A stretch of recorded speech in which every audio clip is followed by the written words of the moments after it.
Good afternoon, everyone, and thank you for being with us. My name is Angela Fullwood, and I am the Supervisor of Family and Community Engagement. And tonight's presentation is a part of our Mental Health Matters series. Tonight's presentation, we're focusing on mental health awareness and the resources that we have here in Hillsborough County. And with us, we have today is Michael Kelleher. He is the Supervisor of Clinical Care. And along as his co-presenter is Angela Weck. She is the District Mental Health Clinician. And so, or one of our District Health Clinicians, I apologize. So with that, I'm gonna turn it over to Michael and Angela. Michael and Angela, hello. Hello. Thank you so much for that introduction, Angela. We are so excited. I'm just going to get us started real quick, and I'm going to pass it over to Angela Weck to take us through the first part of this presentation. We're excited to be here today, that you've elected to join us on this rainy day to kind of look at some mental health awareness and resources. We all know what an important topic this is in our daily lives and for our students and families. So my name is Michael Kelleher. I am Supervisor of Clinical Care. I help to oversee our district's mental health plan and allocation. And a little bit about that is each year, each district gets a mental health allocation. And this stemmed from the tragedy in Parkland, unfortunately. But out of that, we've been able to put in place many resources and additions to our schools and for our students that we're going to highlight a little bit today. So we're hoping that this will benefit you. I am a former school psychologist. I work now as supervisor, and I work with a wonderful group of district mental health clinicians that work with all the schools across our great county. So I'm going to pass it over to Angela Weck to introduce herself and get us started with this evening. Thank you, Michael. Like Michael said, I am one of 5 district mental health clinicians. We work directly with schools, specifically the administrators and those student support services staff that are in the schools. We'll talk about their roles later in the presentation, but really helping break down barriers and connect families and students to mental health services, whether that be provided in school, outside of school, through one of our community partners, and we'll go into more details. So glad to have y'all this evening, and if you'll just put your questions in the chat, we'll try to address them. If we haven't addressed them during the presentation, there'll be some time for some Q&A. So thank you so much for your time this evening. So we really wanted to start out with talking about what is mental health. Mental health is important to overall health. Mental disorders are chronic health conditions that can last a long time and often sometimes don't go away completely, and they can continue through the lifespan. But without early diagnosis and treatment, children with mental disorders can often have problems at home, in school, and in forming friendships and developing relationships. Mental health disorders can also interfere with a child's healthy development, causing problems that can continue into adulthood. According to the CDC, being mentally healthy during childhood means reaching developmental and emotional milestones and learning healthy social skills and how to cope when there are problems. Mentally healthy children have a positive quality of life and can function well at home, in school, and in their communities, as we see on this slide. Now, according also to the CDC, 1 in 5 children ages 3 through 17 will experience a mental health disorder in any given year. We often get questions, especially when we talk to families and others in the community about the pandemic and how did the pandemic impact children's mental health. And with respect to pre-pandemic trends, there was a significant increase in diagnosed mental health conditions, specifically a 27% increase in anxiety and a 24% increase in depression between 2016 and 2020. There was also a 21% increase in diagnoses of behavior or conduct disorders, conduct problems, which is really consistent with what parents were reporting, that they see their children maybe acting out more since the start of the pandemic. So we're going to dig into more of those kind of symptoms of these particular conditions that have certainly, we've seen, an uptick in diagnosis. So children with anxiety disorders may have emotional or physical symptoms. Emotional symptoms can include feelings of apprehension or dread, feeling kind of tense or on edge, jumpy, restless, irritable, anticipating the worst and being watchful for those signs of danger. And then they can include also physical symptoms, that pounding or racing heart, shortness of breath, upset stomach, sweating, tremors, twitches, headaches, fatigue, and insomnia. Anxiety has different types of disorders, and some of these disorders have similar symptoms. Some of them have different symptoms. And some are treated relatively the same if you were to enter treatment, the interventions given, but some may be different depending on the type of anxiety. These are some of the most common anxiety disorders, and I'm just going to go through some of the characteristics of each one of those. So panic disorders, one of the most common symptoms of panic disorder are panic attacks, which are characterized by those kind of sudden fear of terror, something that's going to go wrong, something that's going to happen without warning, maybe repeatedly. It often is mistaken as a heart attack because it has symptoms that mimic a cardiac, some type of cardiac arrest or cardiac episode that can include, chest pains, heart palpitations, dizziness, shortness of breath, and stomach upset. Now, phobias are also another type of anxiety disorder, which is really characterized by excessive, extreme, irrational fear or a panic reaction about maybe a particular situation, maybe a living creature, a place, heights, or maybe objects. I'm scared of something. Then general anxiety disorder is a child with general anxiety disorder really has a lot of worry and fear that seems to have no real cause. The worry may be more intense than the situation calls for. And they worry about various things. They can worry about their physical appearance or future events, or maybe even looking back at their past behaviors, being socially accepted by peers or other groups, worried about what's going on in their family matters, or failing to meet their parents' expectations, their personal ability to be successful, or perhaps their school performance causes anxiety. And social anxiety is a kind of a type of generalized anxiety disorder, but it's past that type of shyness where someone might not speak. It really causes intense fear, often driven by irrational worries about social humiliation. They're going to say the wrong thing. People are judging them. They don't know what to say. And we see this in classrooms or in our schools by children choosing not to participate in conversations, even with peers, contributing to those classroom discussions, being willing to offer their ideas and participate. And oftentimes these students are, what we would classify as loners. They really isolate themselves. And sometimes social anxiety includes panic attacks.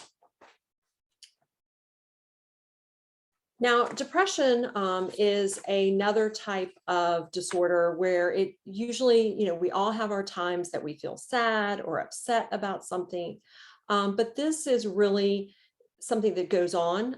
The actual clinical criteria is it must occur for 2 weeks or more, that profound sadness.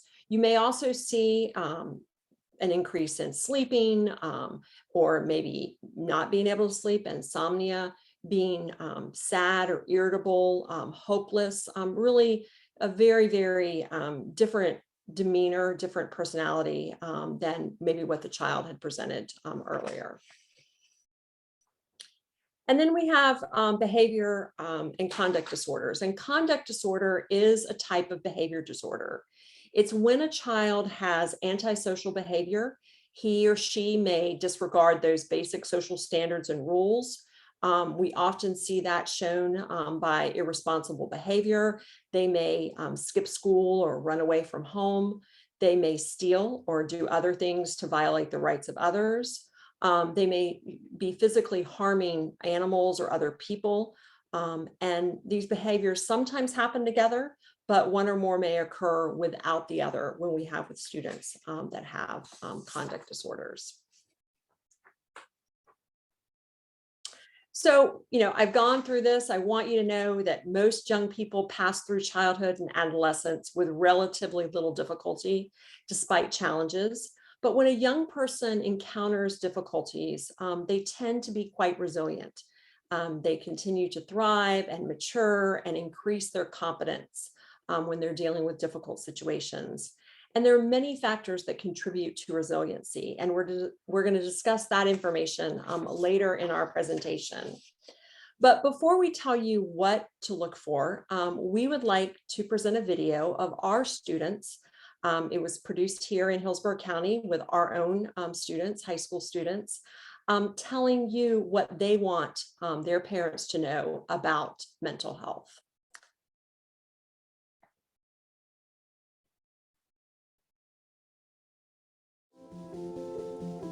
We are sending you signals every day. We are sending you signals every day. We're sending you signals every day. We're sending you signals every day. I'll be feeling sad, but you're too busy to notice. We are sending you signals every day. I'll tell you that I'm feeling afraid, But you'll just tell me everything's okay. I'll get real angry about something, but you'll take it personally. We are sending you signals every day. my grades will drop. And you'll yell at me for not trying. I stopped caring about how I look. And you didn't even notice. We are sending you signals every day. I don't see my friends anymore. And you think it's good that I'm always home. We are sending you signals every day. I'll tell you, I wish I could go to sleep and never wake up. And you tell me to stop staying up so late. We are sending you signals every day. I need you to look. I need you to listen. And ask me if you can help.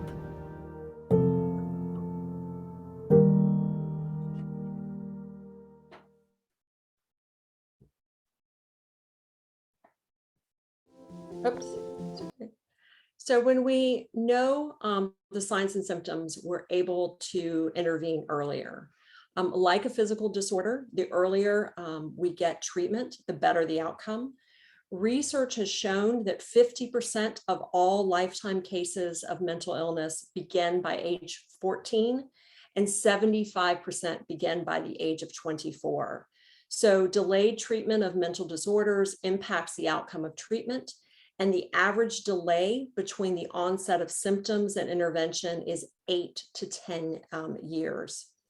So knowing the signs and symptoms and knowing those warning signs is really an important step to getting better, to start getting treatment, no matter what might be going on in our lives or our children's lives.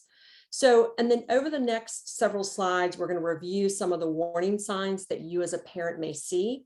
And we want to, kind of preface this when you begin to have this conversation, or if you start noticing these signs and symptoms, or want to do those check-ins with your own child or someone else, a child in your life, we want you to remember to keep a few things in mind. We want to try to, you want to create a space that's free of screens and distractions, maybe peers, siblings, anyone, a time that we really can have alone time to talk and give the attention that we may need to that particular child. We want to ask them straightforward questions, in a neutral but loving tone, and observe their reaction during the discussion. Go at the child's pace. Sometimes we just need to plant the seed and they may come back to us later and begin discussing something that we talked about earlier. And then create the space, allow them the time to express their feelings about the conversation and what they're feeling. So with that, I'm going to go through some of the warning signs that parents need to be looking out for. We need to look for those signs if you notice that your child is feeling sad or withdrawn for more than 2 weeks, if they're crying regularly, if they're feeling fatigued, if they're feeling unmotivated, that might be a warning sign that you need to ask that question, have that conversation. Certainly, if they try to harm or kill oneself or make plans to do so or talk about it, we should take that seriously and have a conversation. If you notice out of control or risk-taking behaviors that can cause harm to self or others, that is a warning sign. If you notice that sudden overwhelming fear for no reason, if they start describing those type of physical symptoms, the racing heart, the physical discomfort, the inability to breathe, or maybe the rapid breath, that's a warning sign. Certainly not eating or throwing up or noticing using laxatives or restricting the amount of food they consume to lose weight, or maybe even a significant weight gain over a short period of time could be also a warning sign. Severe mood swings that cause problems in relationships. Certainly adolescents are moody, but I think there's typical moodiness and that really causes problems in relationships. And if you notice this over many different environments, so they're moody not only with parents, which that might be rather typical behavior, but if you start seeing their moodiness with siblings or friends, peers, classroom teachers, school staff, that sort of thing, that might be a warning sign. Repeated use of drugs or alcohol. Drastic changes in their behavior or their personality or their sleeping habits. Waking up early if they've always kind of been a late riser, or vice versa, acting agitated, just certainly not something that just doesn't ring true to the way they were before could be a concern. Extreme difficulty in concentrating or staying still, and we often see that in school. We often see that in their grades, their behavior marks, indicators on their report cards that they really cannot help. And then those intense worries or fears that get in the way of daily activities, like hanging out with friends or going to classes. And we talk a lot to teachers in trainings that we talk about is, it's not uncommon for them maybe to act this way if you're asking them to do maybe an undesirable task like chores or homework or something like that. But if it's an activity that they've previously enjoyed, something that they've gotten a lot of pleasure out of, and they really don't want to do it, or they're scared that something might happen to them if they do it, that is certainly a warning sign that we want to pay attention to. At this point, I'm going to turn it over to Michael, and we can talk about how we can help in the school district. All right. Put my video back on. Thank you, Angela. I did see a question, I think, in the chat, Angela Weck, and you may want to address this a little bit about parents, if the students just don't want to open up to the parent, perhaps at first. Do you want to talk a little bit about that? Yeah, I would professionally and personally, I would say, keep that conversation going. Find out if there's other trusted adults that maybe can have those conversations. I think sometimes depending on, your child's gender, your gender, perhaps it's easier to open up to a female or a male. And if they won't open up to you, to open up to a trusted adult. And that could include student services, someone at school. It's not been very long since I've been out of a school. I formerly was a school social worker, and would get calls from parents concerned about something, and we would, kind of know who they had a relationship with and have them kind of do a check-in with them to help you all out on that, because that is difficult. Yeah, thanks, Angela. And I think a key that what you just said is that keep that open line of communication. I know sometimes, our children as a parent, they don't want to talk about certain things. So maybe just finding a common interest, that's something that they enjoy, and you kind of do it with them. And then in the midst of that, sometimes that conversation will happen when it doesn't at different times. So just trying to keep it open and being kind of creative in how you're conversing with your child is sometimes helpful. Okay, so we talked a lot about warning signs here. So now we're going to really get into what we can do, some strategies and how we can help our children get through some of these concerns, okay? So Angela, you're just gonna kind of go through with me. So a great place to start is at your school, all right? Our children and students spend the majority of their time in school. So it's actually a perfect place for staff at schools to get to know students, to recognize signs and symptoms, and we do a lot of trainings with our staff for that. But if you're just not sure, go to the school. And we have great teams at the school. We have student services teams, okay? And those teams are made of the folks you see, the staff members you see here on your screen. We have our school counselors, our school social workers, our school nurses, and our school psychologists, okay? All 4 of those professions make up student services, and we'll go into each of them a little better. So I encourage you, if you don't know who those folks are in your schools, maybe ask about that, okay? Or get to know one of those folks, because really they can be so helpful and guide you in the right direction. So I'm just going to dive a little bit into each one, just so if you don't have an understanding, you get a little better understanding. So our school nurses and health professionals, we love our school nurses and health professionals, right? We get an injury or we need a Band-Aid, we go down there, but so much more they do. They're really such a key to the school. And on our screen here, we see some of the things they do, like the screenings and the reporting health concerns and promoting positive health and healthy living and things like that. Just such an important part of the team. Many students, go to our nurse's office and clinics often, okay? And that's really one of the signs that Angela talked about. If we notice like there's chronic missing class due to certain like stomach aches or illnesses, obviously we'll rule out the physical part first. But we could have some type of avoidance type of behavior for some reason. So they're just a key part in working with you as a family, promoting that healthy, overall healthy and well-being of your child, okay? Our school counselors, another great group of folks. You may know them as helping with scheduling and academics and things like that, but they do so much more in our schools. Every school has a counselor. We do have shortages in many of these areas, and we want to be upfront with that. There's really national shortages, which is unfortunate.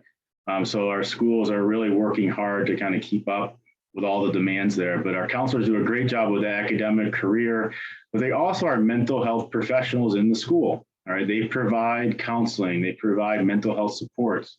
They can provide you as a family and as a parent with referrals to our community agencies. So they do a great job. I spoke with our middle school counselors earlier today, a great group of individuals that work very, very hard, and they're an excellent resource. So please, I hope you know who your school counselor is for your child, and if not, that would be a great thing to learn so that you can get to know that person.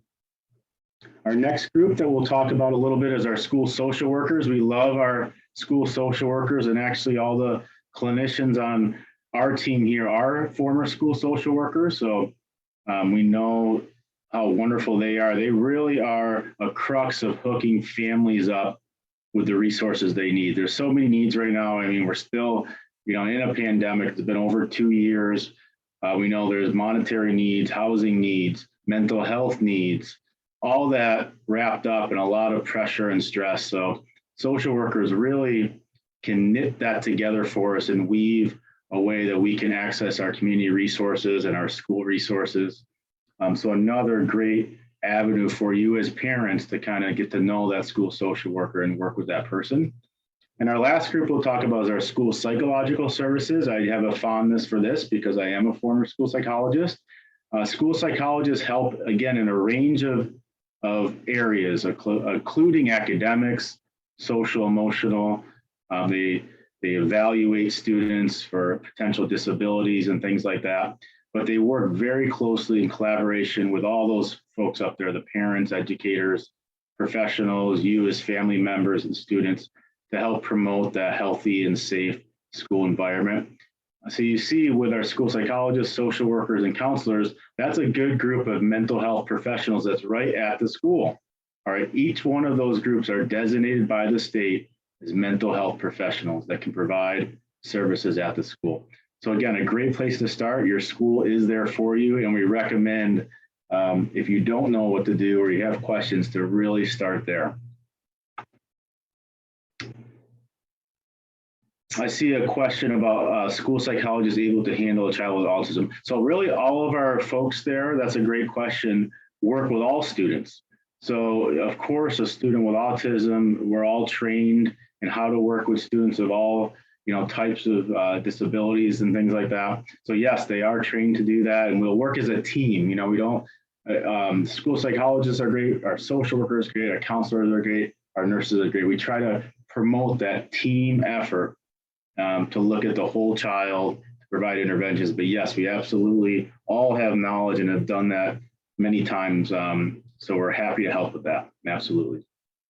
Another avenue we have is our mental health initiative. And I alluded to this earlier when I talked about the tragedy in Parkland several years ago. I think we're going back, 4 years now, Angela, to that tragedy, or over 4 years. From that came an allocation of money that each district gets. Our district uses that money to really promote mental health initiatives. We have like a mental health team now that I'm part of, and Angela Weck is part of. It really helps to support schools, almost that extra layer of support, I would like to say, to help the folks we just talked about do even better, to give them more resources to help you as families navigate that. And we specialize in some of the more difficult cases, some of the more difficult barriers that you may be experiencing, and try to get through those and try to help you as a family get through that and get to that better place. So a little bit about that team that I mentioned. It's made up of a group of district mental health clinicians. I'm one of the supervisors over that group. We also have two other supervisors. One is Elizabeth Tanner, and she is a supervisor over the emotional part of it, social emotional wellness piece of it. And then we have Maggie Dean, who is over kind of our mobile response teams, and I'll talk a little bit about that in a second. But our district mental health clinicians really work directly with the schools. Okay, so they work with those student services teams and administration to determine the mental health needs of students. Okay, especially the students that the schools really need that extra layer of support for. So these clinicians have many years of experience in the district. They're all licensed. They work great collaborators with the schools, and they work directly with a lot of times the families. So, as a family going through a challenge or something like that, you may hear from one of our district mental health clinicians just to help walk you through the different avenues that we have. I'm going to talk in a little bit about the different contracted agencies we have in our community. You may have heard of some of them. Those are the people that we really have partnered with to help a community our size. I mean, we're a huge community, as you know, a huge district. We really need everybody's support in that. We connect families with on-site therapy. We have in our schools this year, very proud of it, about 130 schools that we have an actual therapist on site. Okay, and these therapists work at multiple schools, but about 130, and that's grown a lot. I think last year we had around 50, the year before 2. So the growth of that, we're just very proud that we've got a little more services in there for students, and we're going to try to keep growing it. We have about 240 schools total. I'd love to keep going with that. And then the last piece with the mental health clinicians is our mobile response team. So this is when a student is in crisis. Okay, a student is suicidal in the school. They mentioned something about suicide. In the school, we do a screening and we determine that student is at risk. We've contracted with an agency called Grace Point, and you may have heard Grace Point, that has a group of licensed clinicians, okay, that work for Grace Point, that actually come to the school to do a more thorough assessment. Okay, and we have a school-based team at our district level to kind of work with them and coordinate that. But it's a brand new initiative this year. I think we're one of the few in the state that have done this. So we think that it's been very good and much more student friendly for those students that are in that immediate kind of mental health crisis for them. And then that last piece of our team is that social emotional wellness piece of it, that learning piece. And this is so important because this is the preventative piece. Really, it comes down to this piece, preventing anything from happening in the first place, training our students, training our teachers. You see the second bullet there, youth mental health first aid. This is a state mandated training. It's a full day training. You may have heard of it.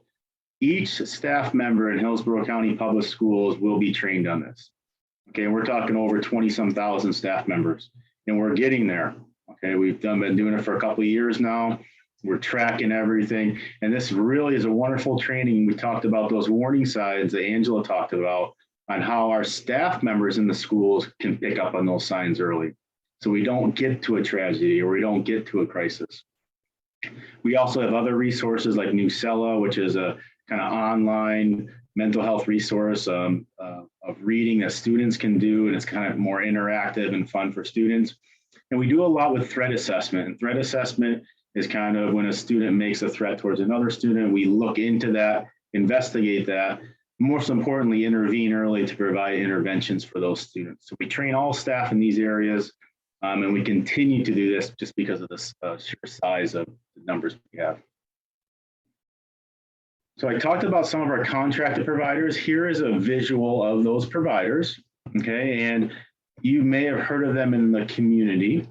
Central Florida Behavioral Health Network is a managing entity. You sometimes hear them on commercials. They'll do many ads about, underage drinking and mental health and things like that. Well, they're one of a big component for us because they help us manage our voucher system, which is the funding that goes towards the therapy I talked about earlier. All those under that are contracted providers. So Chrysalis, DACO, who now is Cove Behavioral Health, Success for Kids and Families, Northside, Grace Point. We have Invo Health. We have the Crisis Center of Tampa Bay as a partner, which is a huge community partner. Children's Home Society, we have Heads in there, and we have Elite DNA. We continue to add to this list because of just the need, but these are just some of our providers that we every day really communicate with, work with, refer families to, and they have been great collaborators with us through this process. This is kind of a busy slide, but we like it. So I'm going to give you a minute just to kind of digest it a little bit. But if you start at the top, it helps the most. Okay, so how do you access services? If you're a parent listening to this, you have some concerns. What do I do about that? Like, I'm not sure what I do about that. Well, I told you earlier on, a great place to start is the school. Okay, and those are the staff members in the blue, the second part down that we went through already. Okay, so just accessing them to begin with is a win. Okay, that's a win for you because that gets you to that next level of information that you really need. They have the skill set to get you the information you need. Okay, so we really recommend that you really start with there, especially if you just have questions or some concerns that are not immediate, of course. We really suggest you start there. From that, other things can happen. Okay, so they'll work with you as a family, with the student to come up with a plan, come up with a game plan of what's the best that can happen. It's hard to see here, but some of that is crisis counseling, consultation, family consultation, so working with you as a family, individual or group counseling. You can do it at school. Okay, they have individual or group counseling right at school. There's mentoring, there's small group. Okay, so there's a lot of interventions right at the school that can happen that may help with the concern. Okay, and then we really don't even have to go on from there, which is ideal. Now, sometimes that's not enough. In other words, we need another layer of support for your child. And then that's when we tap into our other resources. Okay, those are our community folks that do the more intensive types of therapy. I hope you know the number 211. It's a very important number. And at the end, we have some resources. That number links you to the Crisis Center of Tampa Bay. They have a multitude of resources. It is a crisis center, so you can call them in more of an immediate crisis, but they also have resources for housing, rent needs, clothing needs, anything that you have a need with, they have a tap in to that community resource. So really, we recommend them for a lot of different purposes. So 211, if you take anything from today, that is a great number to call if you have any concerns or issues with mental health. Like I said, housing, jobs, they have so much to offer there. And then there's other types of resources that we have through our mental health plan. But again, that consultation with those student services members is so, so important. Okay, so we're going to go to just a little bit about what emotional wellness is. So I like this picture of the brain kind of doing some muscle weightlifting, right? So we want to build up that wellness and how our body and how our mind and how our brain responds to stress, right? Responds to life's up and down. And we've all been through a lot of stress, especially in the last 2.5 years. And everybody listening, I think, can understand that. So we've been through ups and downs, and our children and students have been through ups and downs, all right? And they're at a more vulnerable age for that. So how do we promote that wellness within that mental capacity? We're going to kind of give you a little bit of kind of information of that. So resiliency. What is resiliency? Well, we go through tough times, right? We all go through tough times. We've had to be very resilient over the last couple of years, but it's about preparing our children for the future, okay? So letting them savor those great moments that we have, in life, but also let them overcome and help them overcome those obstacles, right? Help them overcome those obstacles, show them how to do that, and then they kind of can work through that. Children and students and adolescents, and I keep saying children, but I know we probably have parents with adolescents here or young adults. They're very resilient, okay? Very elastic, if you will. You guys see that with the diagram here. Okay, they're flexible in many ways. So allowing our children to be resilient, to get through those hardships, but to be able to recognize when it's getting too much. Like Angela said earlier, most of our children get through this. They have some of those warning signs, but they're able to cope through that. So it's, it's that fine line as a parent when you get that concern, where do I go when it gets to a point where, this probably is not normal right now. Okay, and that's kind of what Angela is getting at. When that resiliency that we built up just is not working the way that we thought it would. Okay, your child's ability to thrive. And I love this slide too, because we've talked about risk factors a little bit earlier, and those are those adverse effects that we have in our lives, those traumatic events. Trauma is a big word these days, and I'm sure you've heard that. We all go through traumatic events. Some of our students and young adults go through very traumatic events. Okay, so it's very difficult to get through. They need a lot of help. But if you see the other side of that scale, they're called protective factors. Okay, and they outweigh those risk factors in some ways. Okay, and you see some examples of that. Having a warm, supportive parent in their life is a huge protective factor. Having an adult they trust, they can go to, is a huge protective factor. Having appropriate coping skills. So when they're, when they're down or they lose a game, or they have the skills or they're angry to get through that in an appropriate way. Having just a stable environment, okay? As our children and young adults grow, they have a lot of things going on in their bodies, in their environments, but having that stable home life, school, community to the best of your ability is a huge protective factor. And then just positive experiences, as many positive experiences as our students can go through really builds on that end of the kind of scale we're looking at, to kind of build that up. So even when we do have those adverse effects, they're able to kind of get through those with our protective factors. Because remember, stress does not go away. It's always there. So we all, even us as adults have to have those protective, healthy factors in our life. This is a good one too. Here's that point that we've made a couple of times today, that stable, committed adult. We teach this to our staff at schools too, that each student in the school should have an adult that they can go to at any time. A trusted adult is one of the highest protective factors. If not, Angela Weck, I believe it is the highest protective factor that we have. Okay, so promoting that, as a parent, doing that, but also, exploring that with your child, that who at school can you go to, right? If you're not feeling well, kind of helping them identify in the different parts of their lives trusted, stable adults that they could go to that can help them focus, problem solve, control, and manage their stress. Okay, it could include grandparents, aunts, uncles, family, friends.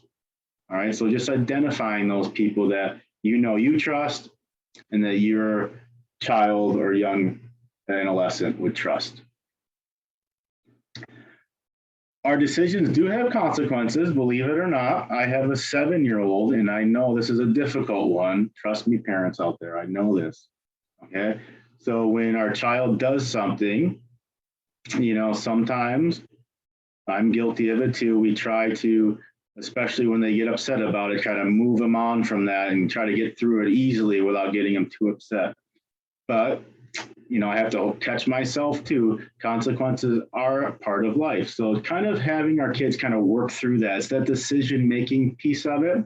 Get a sense of, after the event happens, the immediate time after is not the best time to kind of explain what happened, consequences, how do you feel? Let it kind of get through that piece of it, but coming back to it and the decision-making process, the decision you made, was it the best decision? What was the outcome of it? And then what other types of things could you have done, right? What other decisions could you make at that time that would have been a little better? So kind of help them redo the situation so that the next time it happens, maybe there would be a better outcome for that. And we see the picture here with the broken kind of vase and throwing the baseball in the house, which probably is not the best decision. Okay, so that's just an example. So it's okay to have consequences. We'll give you permission for that, and we can work through that, because I'd rather have this young man understand it now than at 20 years old having some reckless behavior of some kind, right? That because we didn't teach it earlier on. So don't be afraid to teach the consequences and let them kind of understand what those are, and then we teach from that. It's a teaching moment. Okay, failure is part of life, right? This again is a difficult one for our children. Okay, learning is difficult too. Learning to read at first, learning to math, and as you advance through school, things get more difficult. So just learning and being okay that I'm not going to do perfect every time. All right, I'm a baseball coach. We had our first game last night. It did not go great. I'm just going to put it that way. But they're 7 years old. So I'm teaching that it's okay. We're there to have fun. We're learning. It's okay. All right. You don't just, if you lose a board game or soccer or baseball, it's okay. We're here to learn. We're here to have fun and get through it. So you can do that. Okay. Praise them for the hard work piece of it. And that's what I try to focus on. You did great.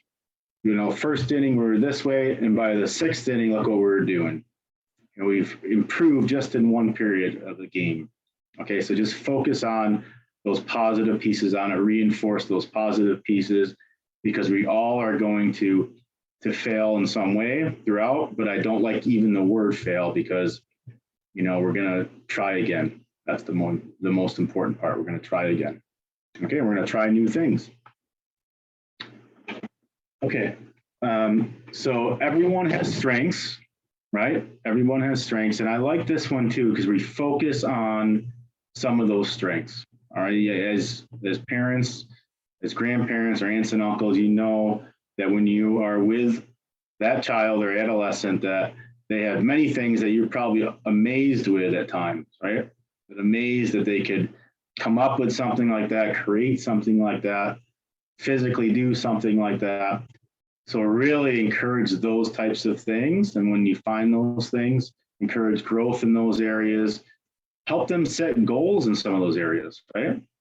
So give them something to work for that they can reach and have that positive reinforcement that kind of, it's like a chain effect, right? And then keeps it going.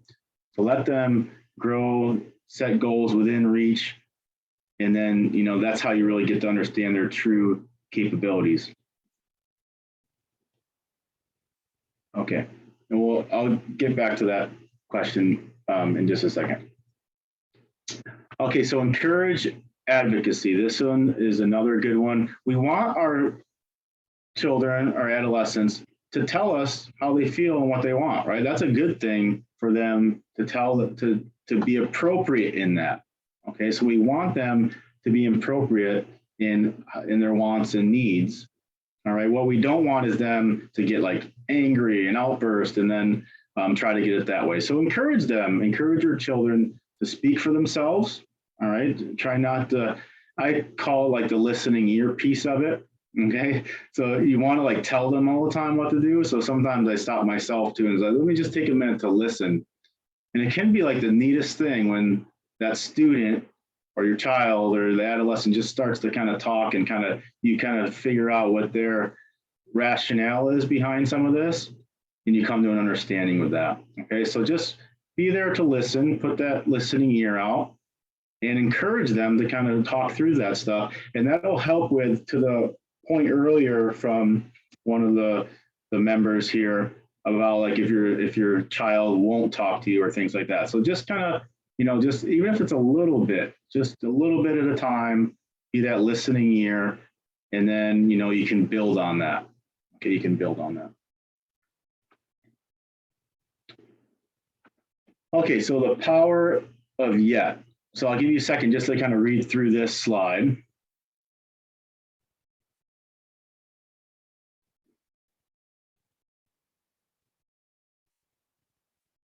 Okay, so this kind of goes back to what we talked about earlier, where you're not going to get everything the first time, and you're not going to be able to do everything perfectly.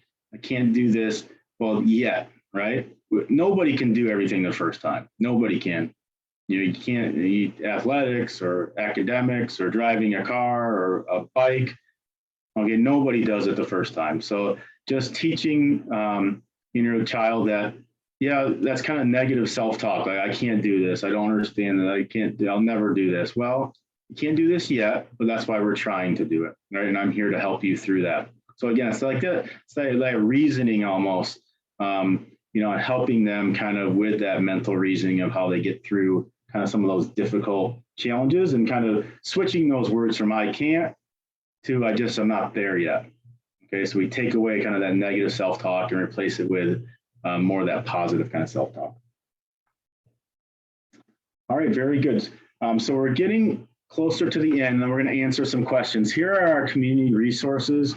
So again, there's that 24/7 crisis hotline. That 211 is really, again, such a powerful line. We have our crisis text line. So this is a national text line, I believe. Yes, it is. It's 741-741, or just text TALK talk, and you get a live person on the other end, okay, that is trained in crisis response.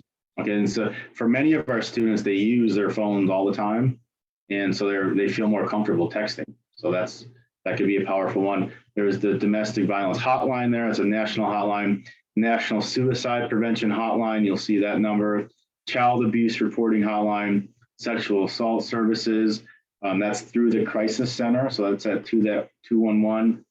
And then your employer, and I know for Hillsborough County Public Schools, we have an employee assistance program. So we hear a lot about how do our staff members, who are going through a lot themselves, get the services they need. So we actually have free services through our employer that provides counseling and a range of different things, but it has a program. So your work may have the same thing. So explore that, go to your human resources office or whatnot to explore what they have to offer as far as employee assistance.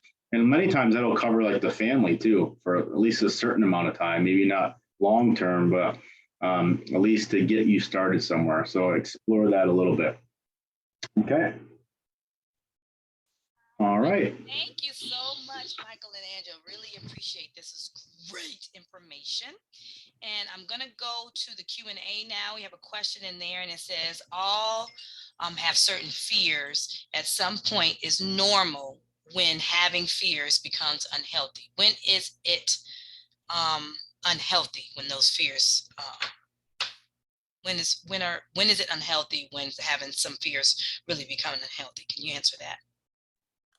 I think you would want to look at, is it interfering with their ability to, and this is, I'm stealing this from a colleague, but to live, laugh, and love. So if the fear is becoming so intense that they're not able to do their, the things that they've enjoyed, that they're able to participate in activities, socialize with family and friends, that's when it becomes, a concern. And perhaps, you need to start with a pediatrician and kind of talk about that. Yes, it's normal if you're 5 years old and you're scared in your room because it's dark.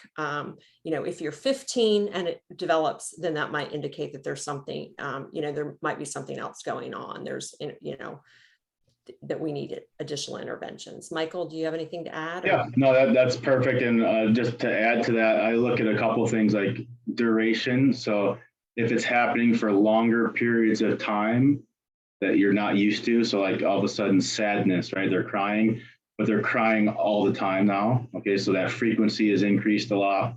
And then just the impact on the life. That's what Angela is getting at. So it's impacting different parts of academics now, home life, friends. So you're seeing like, a big impact throughout the different parts of their life. Then I would consider that, possibly a concern to seek professional help. And sometimes we see it, I'm thinking back to my son when he first began to drive. He was in a little fender bender, nothing major. But he didn't drive for 6 months after that. And we had to have some serious discussions with him about, you've got to have to drive. Everyone, we've all been in accidents, and so, it's natural, even as an adult, if you've ever been in an accident, you feel a little shaky a little bit afterwards and worried if, you're in a similar situation, that something like that might happen again. But if it really goes, like Michael said, for a long duration, or they're choosing not to participate in something because of that fear, then that's concerning. Okay, thank you for that. They have a daughter that's been seeing a counselor at a certain school, and however that counselor has not been back to school. Is there someone else available?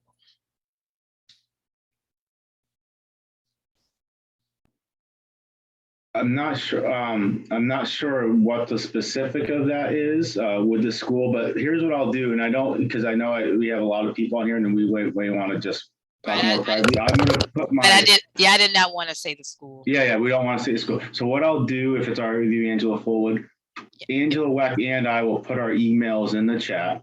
Okay, folks. So if you have something like that specific question that we'll talk more off the grid with, just give us an email and we'll email you back and we'll figure out a time when we can call and kind of do that. Does that sound okay? Sounds like a good idea. Go ahead and put the email address in the chat. If you have a more specific question, you can reach out to them at those specific emails, because we really don't want to answer questions that are very personal to you for respect of your privacy. All right, so this is a teacher recently suggested that we should ask the school counselor to initiate a 504 plan for her anxiety and depression and its interference with school. Can you elaborate on the 504 plan and what it entails? So is the 50, so they're looking at a 504. So that is a decision at the school that's made with the parent. There is a process for that. Our specialty is not like specifics with the 504 piece of it, but it is a accommodation, if you will. Okay, so there are measures that get put in place and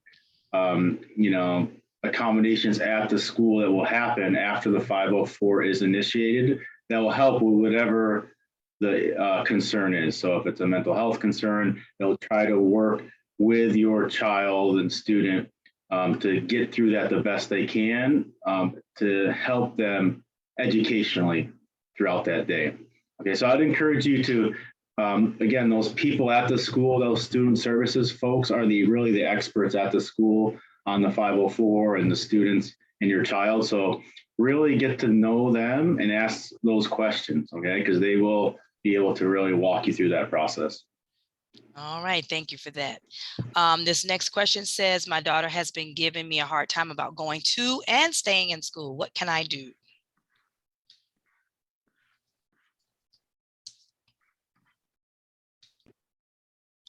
Angela, Wack, do you want me to take that one? Yeah, I'll let you. I'll add anything if I think. Okay, so we see this. This is, your daughter is not alone, and you are not alone. We see this. We've seen this a lot, especially after COVID. We've seen this more frequently.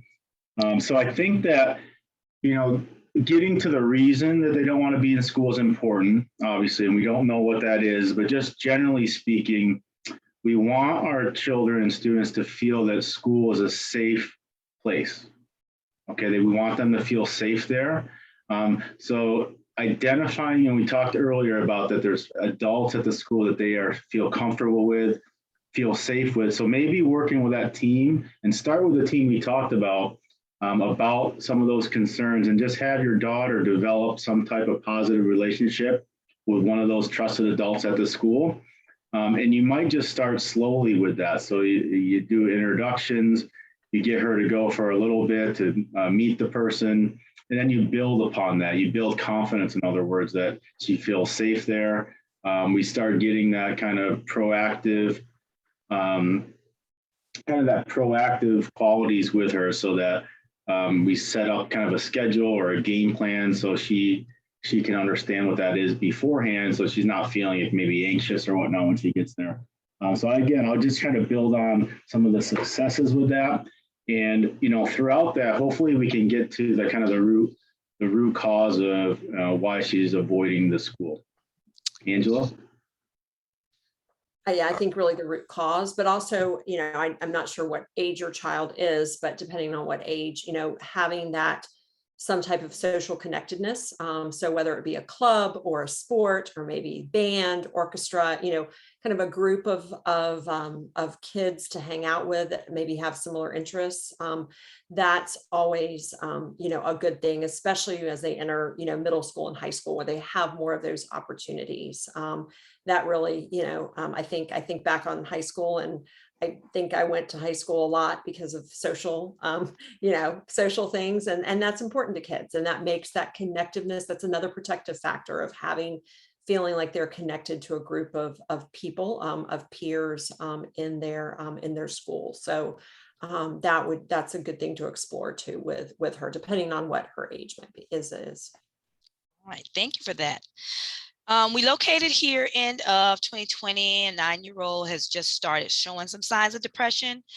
He does talk to the parent, but thinks he's really backed off. So she went through the employee assistant program at work to get him counseling.